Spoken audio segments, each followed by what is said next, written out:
Do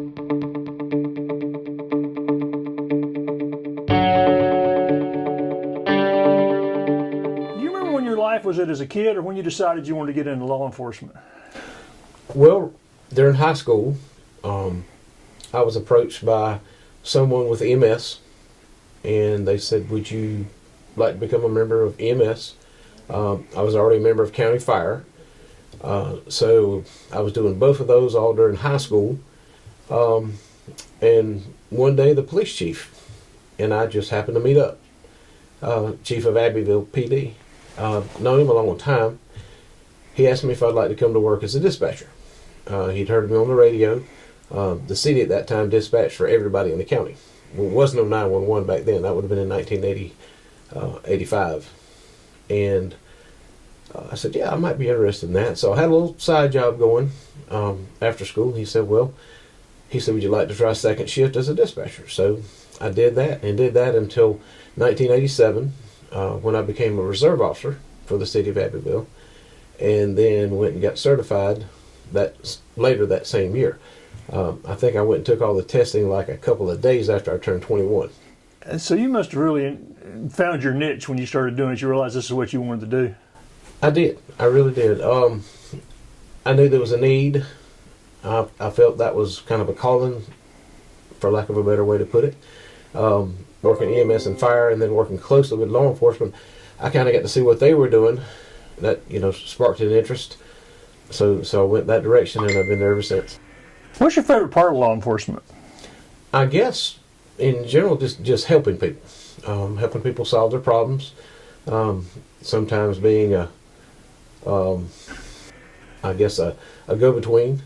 That sort of thing, and that would be the most rewarding thing, is when I can reach out to someone and help them, whether it be a call or whether it be just someone that walks up that just needs some advice. People see so much in the media, and a lot of it's negative. Just trying to keep everybody on the same page, keep everybody informed, being transparent, letting them know that we are here to help them. That's kind of the biggest struggle, and then retention right now, because of that, is one of the hardest things. Being able to get a good officer, whether they're uncertified, we certify them, which is a 12-week process now, so it's pretty in-depth, or getting an officer that has been previously certified somewhere else that just wants to change and comes in, keeping them here. And, they're looking at what their job is, what they have to do. Of course, they're looking at the money, and they're looking at equipment. That would be the three biggest things that causes some issues with the retention. And are there different challenges for like a town the size of Honea Path and say a bigger city somewhere? It is, and it's mainly, again, money and equipment, but the grass looks greener sometimes. Some folks change and go, say, to a larger agency in the county or somewhere else and decide, maybe it wasn't greener grass because of the call volume and the other things that they have to deal with.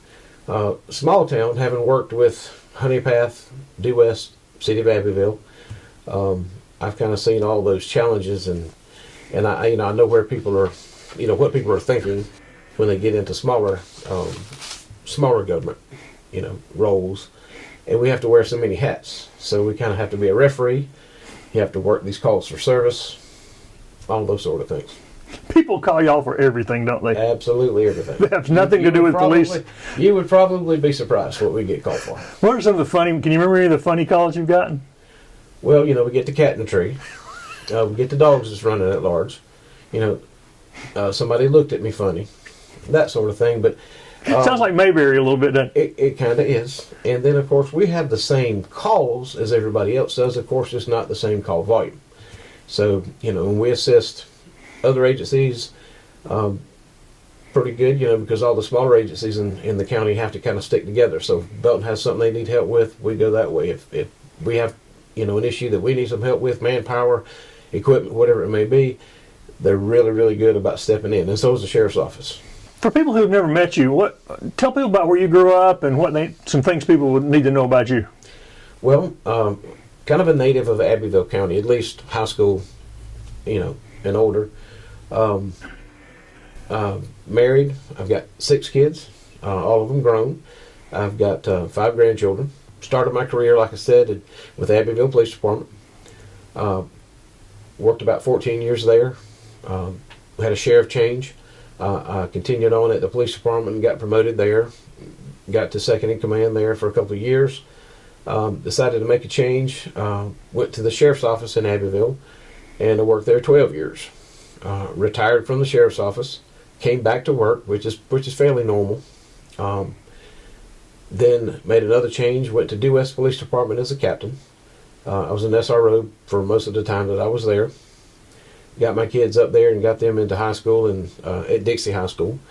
Got my daughter headed towards graduating. Saw the greener grass with another agency in the county, which is Iowa PD. Went to Crescent High School as an SRO there.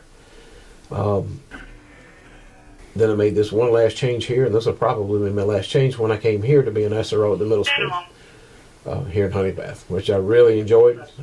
It was tough leaving the kids because you get attached, and several hundred kids over there, and I made a lot of attachment. I think people forget that the role of SRO, it calls back to something you mentioned earlier.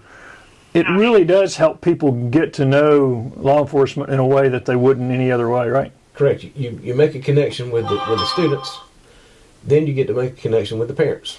In some cases, some parents kind of are more present, I guess you would say. They come in and have questions and concerns, and most of the time I can satisfy whatever their question and concern is. What are some of your hobbies? Some of the things people did want people to know about you. Well, I teach a state concealed weapon permit class on the side. I enjoy tinkering with cars. I've got a good many. One of my sons really likes to work on his cars and such. I was a long-time member of the dive team in Abbeville. Still like to scuba dive. We like to camp. Just anything outside family stuff. We just, with that many kids and grandkids, we stay pretty busy with it. My agenda's run retention, of course, number one. Bring the community in and make them feel like they're a part of the town as well. In the loop, make the department a little more transparent, as much as we can, and just attempt to make everybody feel comfortable, make everybody feel safe. Let them know that again we're here for them. Anything that we can do to help them, we'll do anything that we can. And working hand in hand with the mayor. He does a great job. He makes it a little easy as far as that. He gives me, pretty good leeway to handle things as best I can. And then if I need, something from the town side, from, the mayor's office or the council, I go to them for further guidance on stuff.